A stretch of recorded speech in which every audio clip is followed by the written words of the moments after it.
Welcome back to Life in Review. I'm Jossefa Salinas, your host. Well, there's a name that we definitely hear every single day. We may be talking about him ourselves or we hear about it on the news, but he's definitely around every day and every piece of social media, Twitter, Instagram, Facebook, doesn't matter. Who are we talking about?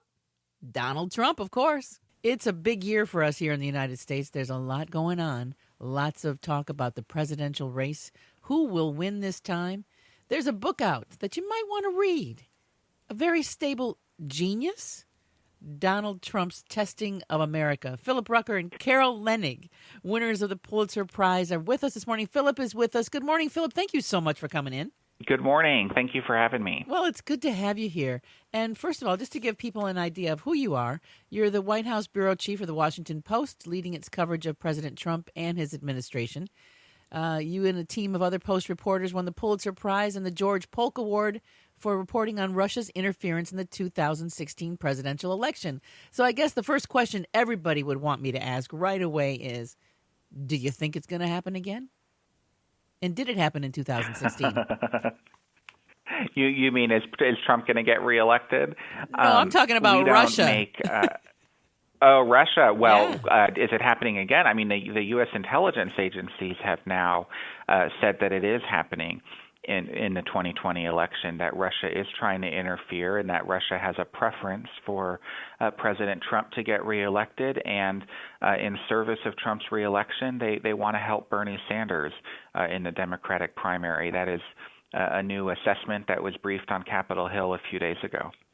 But certainly Russia does appear to be trying to meddle in the Democratic primaries. That's according to U.S. intelligence officials. The title of the book is called A Very Stable Genius. Genius is an interesting word. Why did you choose that for the title? Because it would lead one to believe that this reality TV marketing guru is now considered a genius for the United States? Well, let me explain the title for a minute here. A Very Stable Genius is actually Trump's own self-description for himself. It's a phrase that he used first in January of 2018 to defend himself from people who were saying he was psychologically unfit and had mental instability problems. Trump said, I'm a genius. I'm not just a genius, I'm a very stable genius. And that is a phrase he used at least 4 additional times, a very stable genius. And Carol and I, because this is a history book, but also because it's a character study of President Trump, we wanted to use his own words in our title. And we thought, what better title than A Very Stable Genius, because we can use that description of himself and hold it up as a mirror and stress test it against the accounts of more than 200 senior administration officials, advisors, friends, confidants of the president who spoke with us for the book. Yeah, the book is fascinating. I mean, it's a page turner because, there's interview after interview and conversation after conversation with different people who had firsthand knowledge of how this man has worked over the last 4 years. So his statement, "I alone can fix it," this demigod image that he has of himself. Did this ring true when you were interviewing people who have firsthand knowledge of either working with him, being in the White House, or actually observing some of his tirades and fits that a lot of people say that he has when things don't go his way? Absolutely, and the book is almost every page. There's a rage or an outburst from the president that horrified the people around him, and I think it's important to keep in mind that these attributes that are coming through in A Very Stable Genius, these characteristics that we describe are not our opinions. Carol and I are reporters, and it's rigorous reporting based on the firsthand experiences of the people who served the president. They described his fits of rage, his abusive management style, his shutting out of intelligence and knowledge and information, his, in their view, shocking lack of knowledge about American history and about world geography, and his uninterest, his lack of curiosity in learning and filling those gaps to be an effective commander-in-chief. Yeah, his lack of vocabulary startles me on a daily basis as well. Did this ever come up in any of your conversations, the lack of the depth of his vocabulary? Well, a lot of people say you develop a strong and deep vocabulary when you read. And one thing that we learned in reporting for this book is that this is not a man who likes to read. President Trump had a hard time comprehending his briefing materials. He didn't want to read the Presidential Daily Brief, which is the national security intelligence document that's provided to a president every day. That's part of their job to understand that information. He didn't want to read it. He didn't want to read the 3-page summary. He didn't want to read the 1-page summary. And so he had to have his advisors give him videos and graphics and oral briefings because he just didn't have the patience to read.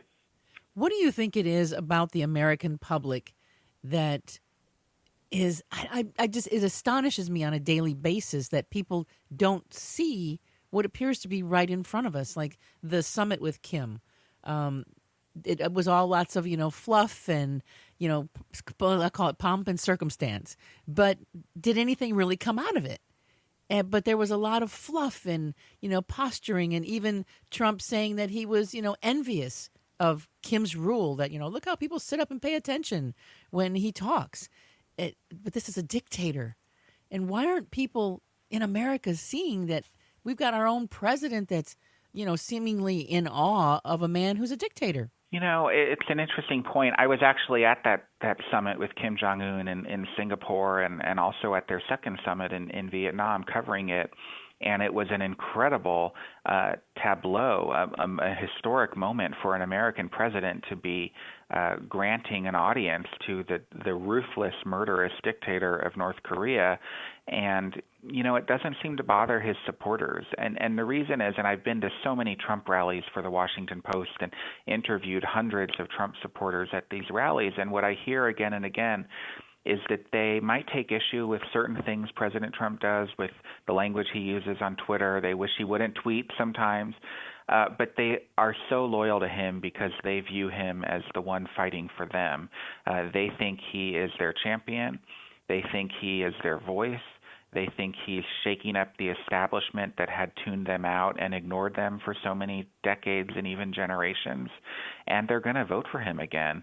And there's really nothing that people can teach them about this president or that they can see in this president's behavior that's going to change their minds. It's the reason that they still turned out and voted in 2016, even after that video came out, the Access Hollywood video that showed President Trump saying, he grabs women at their genitals and that's okay because he's a star. Tell me who you think the Trump audience is. Who is the Trump voter? Describe them. It's hard to describe one Trump voter because they're all so different with so many different experiences. But most of them are white. Many of them are traditional conservatives and Republicans, but many of them too are people who've not been active in the political process or don't necessarily identify with the Republican Party, but have come out to support Trump. They're working class. But some are also middle class. They're not just on the fringes of society, but a lot of them are teachers and nurses and accountants and work at coffee shops and restaurants and are very much a part of communities all around the country and see Trump as their hero and as their voice and their champion. Now, when those big tax changes happened, most of us in California got bit in the butt. Because when you talk about limiting property tax deductions, interest on homes, for somebody in California compared to someone, let's say, in Michigan, where the average price of a home is drastically different, it affected us. I paid more taxes than I've ever paid in my life, but my millionaire friends told me that they paid the least amount of taxes that they've ever paid in their lives.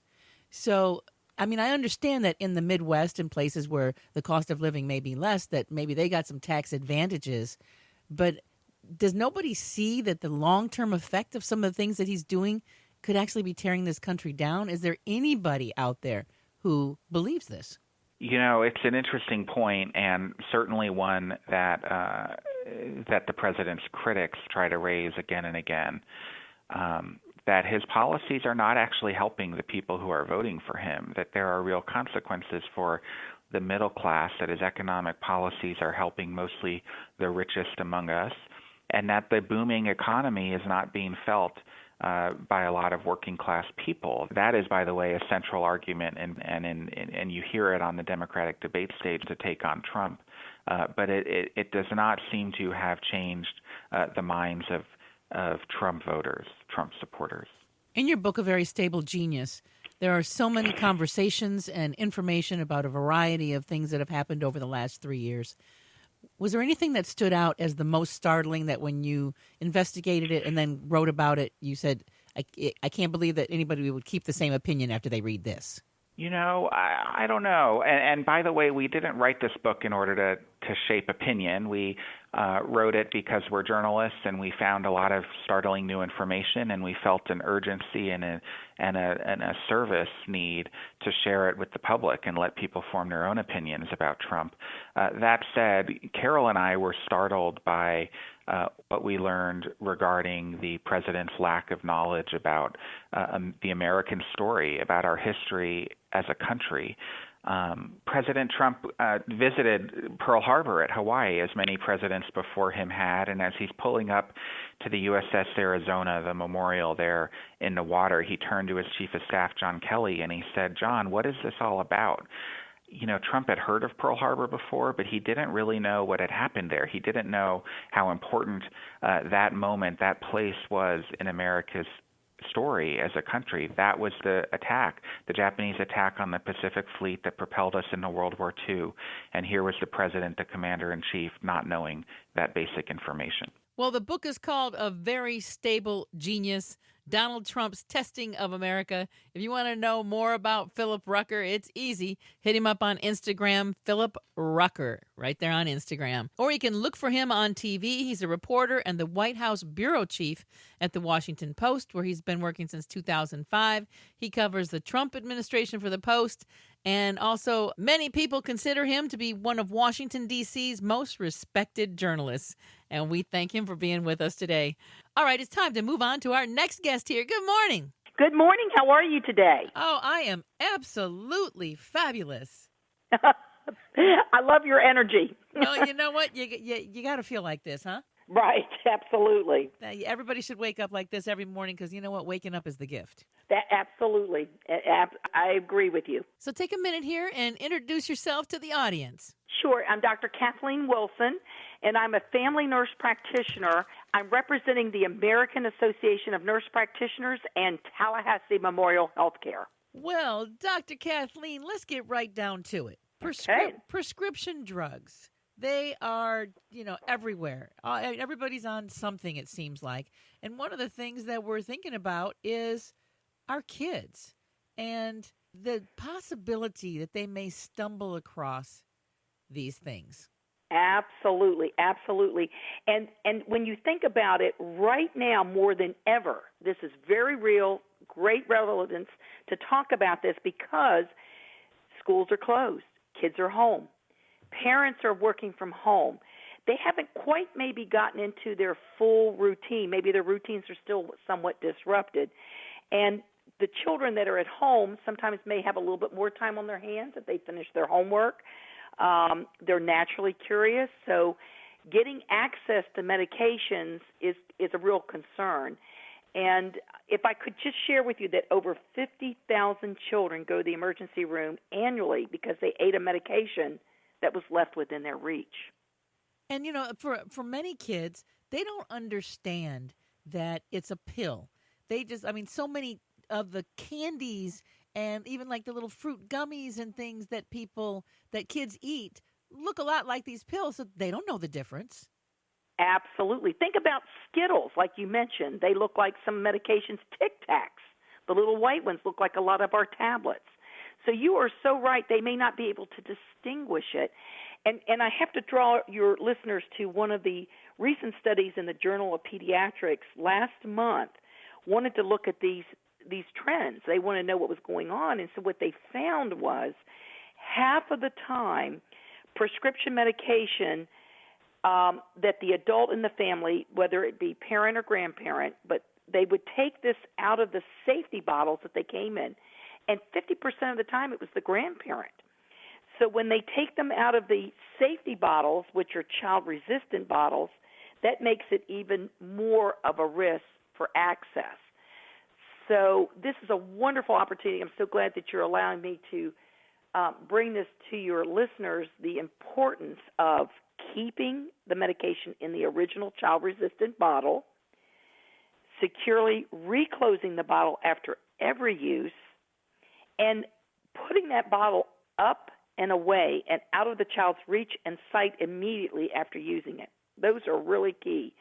And I'm really representing the Up and Away campaign, which is an educational campaign to inform our parents, our grandparents about the importance of medication storage safety.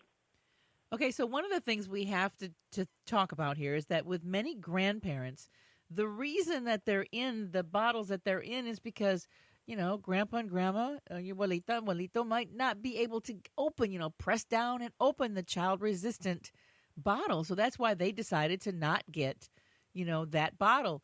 And maybe when they were living by themselves, that was okay, but there's a good chance maybe everybody's all together in one place, or grandma and grandpa came and are now staying with the family and they've brought their pills, or they've got them in that Sunday to Saturday pill container where all you do is flip the top because they're taking 8 or 10 pills a day. And so they just put them in, here's my Sunday pills, here's my Monday pills, here's my AM pills, here's my PM pills. And so they've just got this container because it's easier for them to remember what pills to take. So there are a lot of those situations, and nobody intends for kids to find them. So what are some practical things that we can do so that grandma and grandpa can still get their pills, but we got to keep them away from the kids?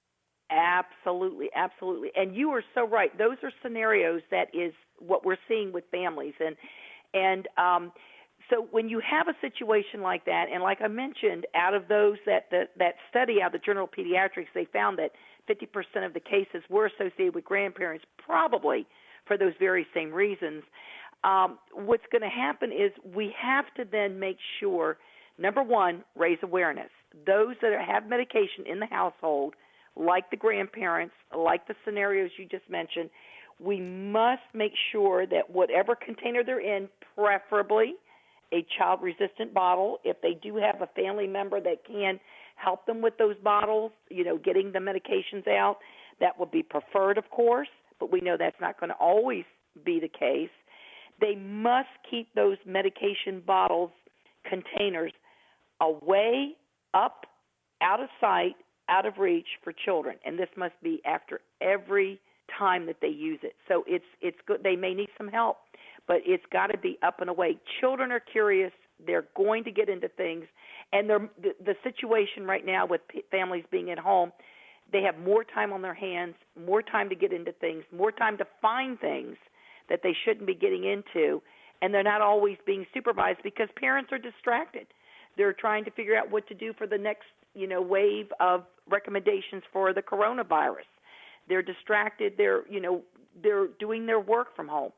So these are real things. So if I could just turn this conversation around to being prepared and getting in a proactive, preventive mode so as to prevent the next problem that the family may encounter, medication poisoning.